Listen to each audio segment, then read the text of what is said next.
Exercise 12.3, question number 5th, NCERT, exemplar class 10th.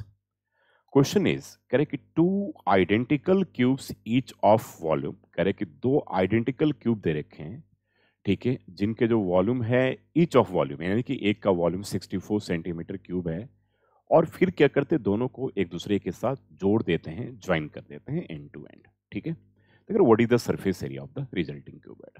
तो पहले जरा क्वेश्चन को समझिए कि क्यूब का जो वॉल्यूम होता है वो साइड क्यूब के बराबर होता है, ये पता है आप लोग को। क्यूबॉइड का जो वॉल्यूम होता है L into B into H के बराबर होता है। तो कह रहे कि जब एक क्यूब का वॉल्यूम आपके पास 64 सेंटीमीटर क्यूब है, तो क्यूब के साइड को अगर आपने एज को या साइड को आपने अगर ए सेंटीमीटर मान लिया, तो यानी कि ए क्यूब जो है वो 64 सेंटीमीटर क्यूब के बराबर हो जाएगा, यानी कि ए 4 सेंटीमीटर हो गया।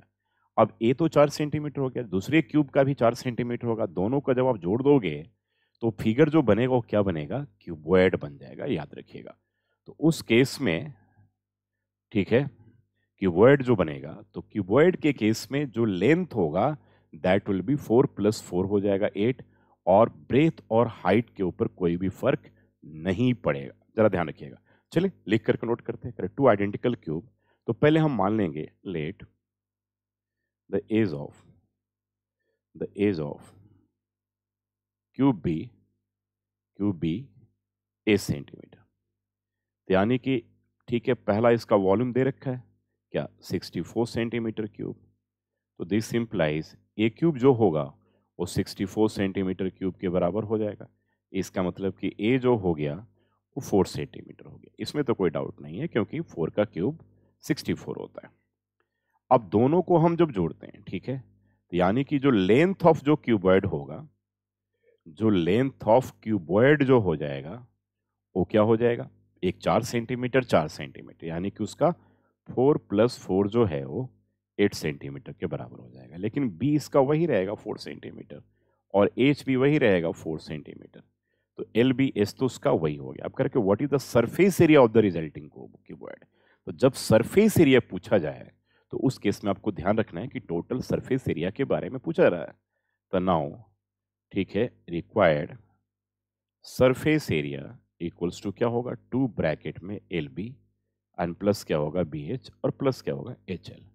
तो बस यहां पर यही ध्यान रखना है कि दोनों को जब ऐड करेंगे तो लेंथ के ऊपर फर्क पड़ेगा, लेकिन ब्रेथ और हाइट विल रिमेन सेम।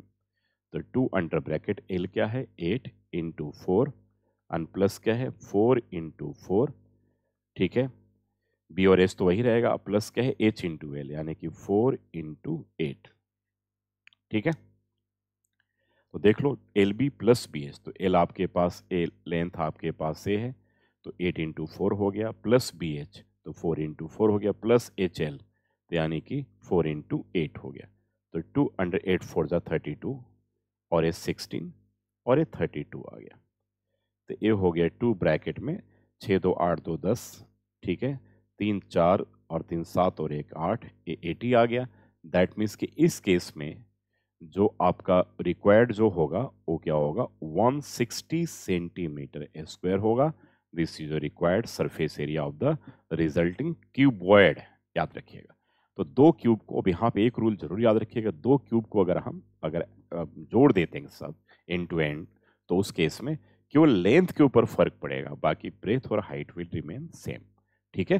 तो एक साइड अगर एज दिया हुआ है तो दूसरे दोनों ऐड कर दोगे तो लेंथ फर्क पड़ेगा, बाकी बी और एच वहां का सेम ही रहेगा।